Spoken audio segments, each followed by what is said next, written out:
Bien, mesdames et messieurs, je vous invite à prendre place pour que nous commencions à l'heure. Je vous souhaite la bienvenue à tous pour cette conférence de presse traditionnelle de rentrée. J'espère que vous êtes tous bien reposés pendant cette période estivale qui a été particulièrement clémente sur le plan météorologique. Enfin, clémente pour ceux qui aiment la chaleur. Il paraît que ça va continuer. Comme vous le savez, il s'agit d'une conférence de presse consacrée aux questions métropolitaines et communales, à l'exclusion des questions nationales. Donc je n'aborderai pas ces questions de politique nationale, ce n'est pas le cadre. Si vous voulez en parler, nous trouverons un cadre adapté. Je voudrais remercier les collègues qui sont ici présents. D'abord, les vice-présidents et les maires de notre métropole. Alain Ziani m'a prié de l'excuser parce qu'il a une réunion très importante dans sa commune ce matin. Remercier évidemment aussi mes collègues adjoints conseil municipal de Bordeaux. J'essaierai d'être aussi concis que possible pour ne pas vous asséner trop d'informations. Je voudrais simplement commencer par un constat, c'est que notre métropole est en pleine forme. Et je crois que ça n'est pas faire preuve d'un optimisme excessif que de le dire. Son attractivité ne cesse de s'affirmer année après année. Je ne vais pas vous énumérer les classements, les labels, les enquêtes, toutes très positives qui nous mettent généralement sur le podium. Tout ceci n'est pas le fruit du hasard, c'est le résultat d'un long travail que nous avons fait ensemble depuis maintenant 2 décennies pour améliorer la mobilité, pour augmenter l'attractivité économique, pour construire des logements, pour développer l'offre culturelle, miser sur le tourisme, sur l'embellissement de la ville. Les résultats sont là. Et je voudrais en donner quand même quelques illustrations. D'abord la fréquentation touristique. Vous savez combien elle a augmenté au fil des années.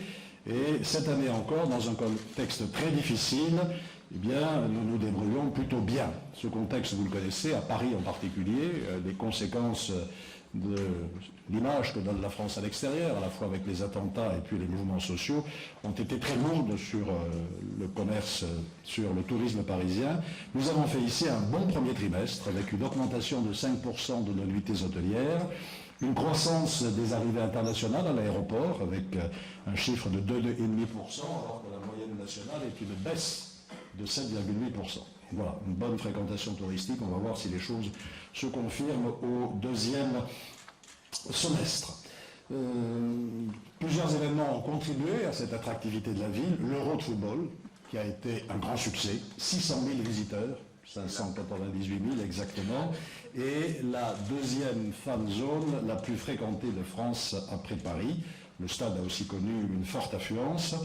Je voudrais remercier nos services de sécurité qui ont travaillé à l'étroite liaison avec ceux de l'État, avec la préfecture, et comme vous l'avez vu, il n'y a pas eu d'incident durant toute cette période.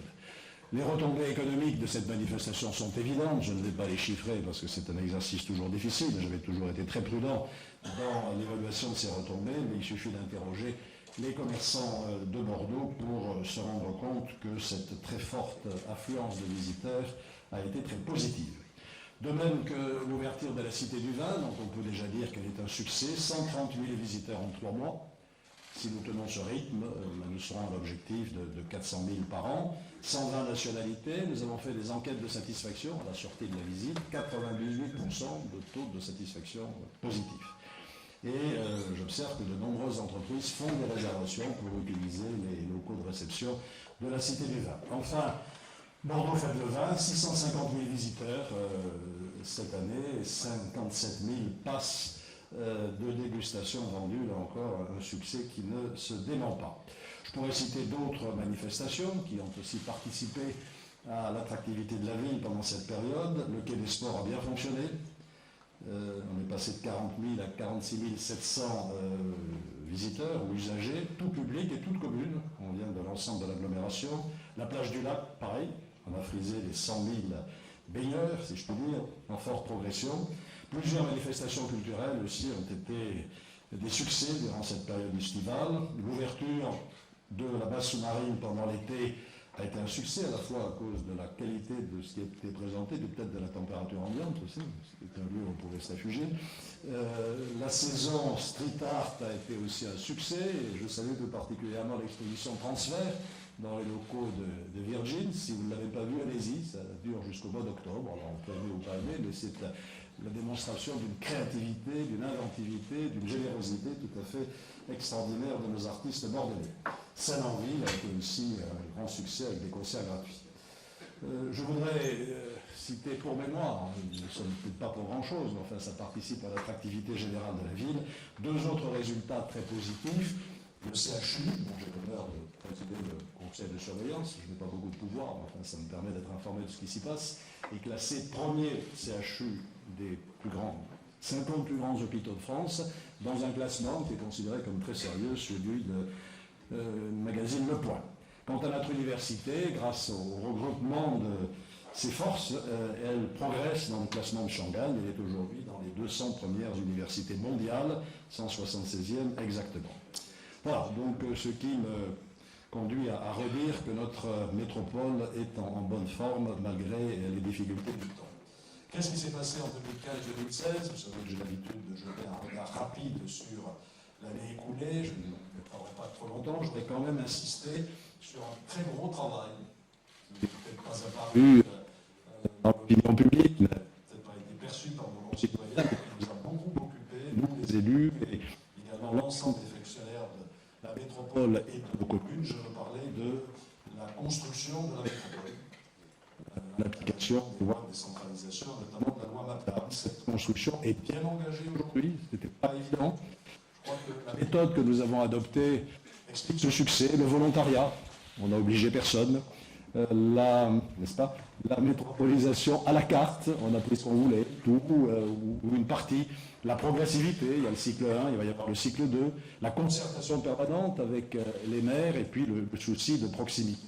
Les objectifs ont été atteints, nous avons mis en place une nouvelle administration de plus de 5000 agents métropolitains, 5016 exactement, dont 2000 environ proviennent des communes, 1295 de Bordeaux, 643 des autres communes qui ont accepté de mutualiser leurs services, ce qui nous a permis aussi de restructurer l'organigramme de l'administration métropolitaine.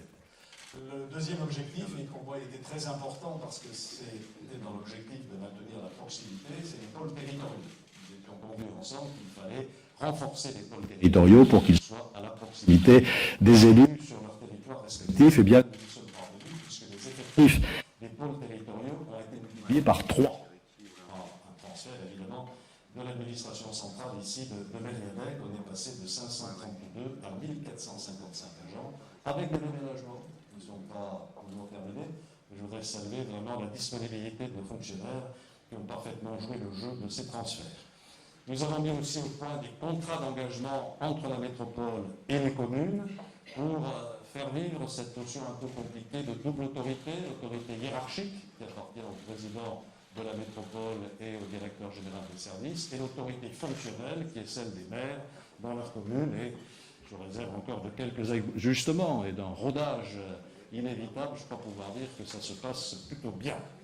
Voilà, et nous nous sommes engagés, j'y reviendrai, dans le travail de préparation du cycle 2 et du transfert des équipements métropolitains. Un autre travail un peu obscur que nous avons fait, mais qui est important aussi, c'est de régler nos relations avec le conseil départemental, toujours dans le cadre des lois de décentralisation, et nous sommes arrivés à un accord qui me paraît satisfaisant, avec le transfert de plusieurs compétences du département à la métropole, le fonds de solidarité logement, le fonds d'aide aux jeunes, le tourisme, les routes départementales, à l'exception du pont Eiffel et de la déviation du Taillon. Sur la prévention spécialisée, que nous aurions souhaité récupérer, puisque la métropole a la compétence politique de la ville, nous sommes arrivés à une solution qui me paraît convenable. Partage de gouvernance, il y aura des contrats, des conventions d'objectifs et de moyens entre le département et les communes pour bien fixer les conditions de fonctionnement de cette prévention spécialisée et assurer son articulation avec la politique de la ville. Le département a par ailleurs, hors loi de décentralisation, accepté de nous aider sur 3 dossiers. La rénovation du parc des expositions, il apportera 5 millions d'euros. La rénovation des digues, dans le cadre du syndicat de la presqu'île de SPIPA, 5 millions d'euros. et dans le cadre de la réalisation du projet des champs captants pour améliorer l'alimentation à l'eau de la métropole, où il mettra 10 millions d'euros. Donc nous avons conclu ce accord, là aussi je crois, dans un bon état d'esprit.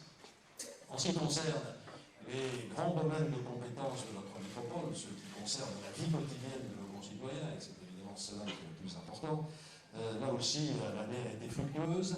D'abord en matière de mobilité, nous avons pu bénéficier de la mise à 2 fois 3 voies de la rocade, qui est en service depuis juillet 2015 sur l'extérieur de cette rocade, et les mesures qui ont été faites par la DIRA, la Direction interdépartementale des routes d'Aquitaine, montrent que la congestion sur ce parcours a disparu. Quand je dis que nous avons pu bénéficier de cette mise à 2 fois 3 voies, nous y avons largement participé, puisque vous savez que la métropole est montée à 50% du financement de ces travaux. En ce qui concerne le tram, là aussi les choses progressé durant cette année, avec le lancement effectif des travaux sur la ligne D, à Bordeaux, bientôt à Pouscor, cher Patrick, et l'extension de la ligne C jusqu'à Villeneuve. En ce qui concerne le pont Jean-Jacques Bosque, l'enquête publique sera lancée en octobre pour 6 semaines. Les différentes études opérationnelles prévues dans le cadre du schéma des déplacements métropolitains sont lancées également, je ne vais pas les énumérer toutes, mais je sais l'importance que les collègues y attachent. Je constate que les performances du réseau TBM, tram, bus de la métropole, sont bonnes, avec une croissance de 3,9% en 2015, qui nous met dans le peloton de tête des réseaux français. Une petite parenthèse, hein, j'ai vu qu'à Lyon, on avait lancé une expérimentation qui m'intéresse, où notre ami Christophe Duprat, il lance, c'est Clovis qui fait ça, délégataire, des petits bus sans conducteur, autonomes, connectés avec le tramway pour le dernier kilomètre, pour desservir des cœurs de quartier qui ne le sont pas. Je pense que ce serait intéressant de regarder cette innovation. Nous avons aussi, dans le cadre de la politique de mobilité, engagé une politique de suppression de garde-fous à feu tricolore. Il se trouve que Prescourny, malgré les travaux, ça fonctionne plutôt bien. Enfin, nous avons également étendu le stationnement résidentiel dans Bordeaux, à l'intérieur des boulevards. Deuxième grand domaine de service public à l'attention de nos concitoyens, le logement. Je ne vais pas nous accabler de chiffres, mais l'offre de logements sociaux a beaucoup progressé au fil des années. Nous avons construit plus de 13 000 en 10 ans, ce qui permet de passer d'un taux de logements sociaux sur l'ensemble de la métropole de 21 à 22,7%, avec un rééquilibrage entre les communes. C'est ainsi que le Normand est passé de 70 à 50% de logements sociaux, alors qu'Artic est passé de 11 à 23. Vous voyez que cette politique, là aussi, a bien fonctionné. Et à Bordeaux-Ville, c'est 1 millier de logements locatifs sociaux, qui est le rythme de production annuel que nous allons tenir et qui nous permettra d'atteindre les 25% en temps utile. Pour doper cette politique du logement, nous avons mis en place la conférence intercommunale du logement, qui va travailler sur le peuplement et la mixité, co-présidée par Bordeaux Métropole et le vice-président Jean Peugeot, et le préfet. Elle va s'installer le 19 septembre. En matière de développement économique, là aussi une bonne année, qui traduit l'attractivité bordelaise. C'est le 7e mois de baisse consécutive du chômage à Bordeaux. Moins 2,3%. En Gironde, c'est plus 0,1%, et dans la Nouvelle-Aquitaine, c'est moins 0,5%. C'est le 12e mois de baisse pour les jeunes, 8,1% entre juillet 2015 et juillet 2016. C'est donc là aussi un résultat tout à fait positif qui est le fruit des efforts que nous faisons pour développer l'attractivité économique de la métropole. Enfin, en ce qui concerne le 4e grand objectif, vous le savez, la haute qualité de vie, nous avons lancé la concertation pour la rédaction d'un contrat de santé métropolitain. Nous avons lancé les consultations pour la construction de réseaux de chaleur à Saint-Jean-d'Elcier et sur la plaine des Boîtes. Nous avons métropolisé l'opération Famille à énergie positive, que vous connaissez, qui est très sympathique, ainsi que l'opération Junior de développement durable. Voilà, il y a une chose à dire encore sur cette année 2015-2016, qui a été très chargée, positive. Je me projette maintenant sur 2016-2017, c'est évidemment le plus important. Je voudrais pour commencer insister sur le contexte budgétaire, pour dire qu'il va rester extrêmement difficile. À la métropole, par exemple, nous allons subir une nouvelle diminution de la dotation globale de fonctionnement, c'est-à-dire la subvention que nous verse l'État, de 10 millions d'euros. Le président de la République, le 2 juin, a annoncé qu'il y aurait un lissage du troisième prélèvement. Enfin, un lissage ne veut pas dire suppression, ce sera toujours moins 4 millions. Si on ajoute à ça un nouveau prélèvement au titre de la péréquation intercommunale de 8 millions d'euros, c'est une baisse sensible de nos recettes. Au total, entre 2013 et 2018, nos dotations auront été amputées de 225 millions d'euros, ce qui est évidemment tout à fait considérable. De notre côté, nos dépenses connaissent des augmentations qui nous sont imposées. Je pense en particulier à la masse salariale, avec des décisions qui sont prises par l'État, le point d'indice ou les réformes des carrières, qui là aussi nous mettent dans un effet ciseau difficile. Et donc, le pilotage de nos finances va être particulièrement difficile. Je fais confiance à notre vice-président pour l'assurer avec talent. La situation budgétaire et financière de notre métropole est bonne, saine, le niveau d'endettement est faible, mais une vigilance plus grande que jamais s'impose. C'est la même chose à la ville, avec une DG à l'île de Bordeaux, une DGF en baisse de 4 millions, des mesures concernant la fonction publique qui vont nous charger de 3 millions supplémentaires, une perte cumulée de dotation entre 2013 et 2018 de 68 millions d'euros. On pense que le point d'impôt doit être à moins de 3 millions d'euros, vous voyez le poids que cela représente. J'ai réaffirmé ma volonté de ne pas augmenter la fiscalité. Elle est restée stable. C'est assez exceptionnel depuis 2002, à l'exception de l'exercice de l'année dernière où nous avons été obligés d'augmenter de 5 points. Je veux donc maintenir ce cap et cela va nous amener à cibler notre capacité d'investissement sur les investissements prioritaires et notamment sur les équipements scolaires. Chacun des maires ici présents pourrait en dire autant est confronté exactement aux mêmes difficultés budgétaires. Malgré tout ça, nous allons faire beaucoup de choses en 2016-2017 et je voudrais maintenant aborder quelques-uns des sujets prioritaires. D'abord, nous allons poursuivre la métropolisation et la mutualisation, je ne m'y attarde pas. 8 communes sont volontaires pour le cycle 2 et au 1er janvier 2017, nous allons, toujours conformément à la loi, transférer 9 établissements d'intérêt métropolitain à la métropole. Il y aura 5 équipements sportifs, le stade d'athlétisme de Talence, le stade Moga à Bègle, le futur stade nautique de Mérillac, j'y reviendrai, la maison des sports à Lormont et le stade Atlantique, et puis 4 équipements culturels, le Carré des Jalles de Saint-Médard-en-Jalles, le musée de la création franche de Bègle, l'Opéra et la Cité du Vin de Bordeaux. Nous aurions pu faire plus, mais sans entrer dans des détails techniques, il faut être spécialiste pour ça peut-être. Le transfert de ces équipements à la métropole est ainsi conçu qu'il dégrade la capacité d'épargne de nos communes.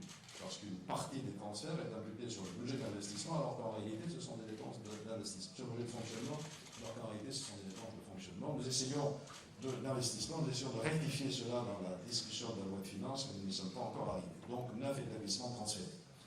Deuxième grand chapitre, ou premier grand chapitre d'action au service du public, cette fois-ci, revenons à ce qui est perçu par nos concitoyens, la mobilité. 2017 va être une année capitale, si je puis dire.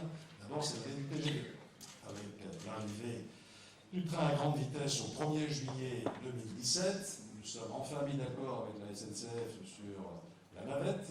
Nous aurons 7, j'ai un peu de mémoire, 16,5 liaisons par jour, je crois. Bref, un cadencement qui ressemble fort à celui d'une navette.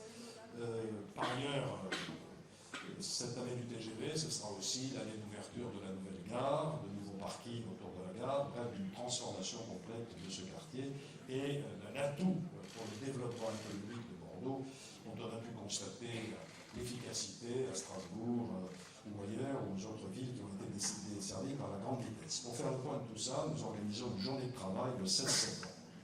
Mais, au niveau des parmalices, 2017, l'année du TGV, sera aussi l'année du vélo. Nous voulons absolument garder notre rang de 8e ville cyclable du monde. Un nouveau classement sera établi en fin 2017. Et donc, nous avons, avec nos collègues, élaboré un plan vélo qui sera soumis au Conseil métropolitain de fin d'année avec de nouveaux aménagements, un développement du VCube, qu'on n'a pas encore appelé VMET, c'est compliqué, regardez VCube, de la maison des mobilités alternatives, qui va prendre le relais de la maison du vélo de Bordeaux, de l'extension du pré, une flotte de vélos cargo électriques, bref, toute une série de dispositions qui vous seront présentées en détail d'ici la fin de l'année. Toujours sur la mobilité, nous aurons au début 2017 la mise en service de la rocade à 2x3 voies entre l'échangeur 10 et 12, cette fois-ci intérieur. Le SDOM, le SDODM, le schéma directeur des déplacements métropolitains progresse. Les enquêtes publiques sur la liaison par tram de l'aéroport et sur le BHNS Bordeaux-Saint-Aubin vont être lancées. De même que la concertation sur l'extension de la ligne D jusqu'à Saint-Médard, avec la présentation de différentes hypothèses, et la concertation sur la ligne Gradillon-Senon par les boulevards, qui sera une consultation préliminaire, si je peux dire, puisqu'il reste encore énormément d'études à faire sur cette liaison très importante pour l'avenir de l'agglomération.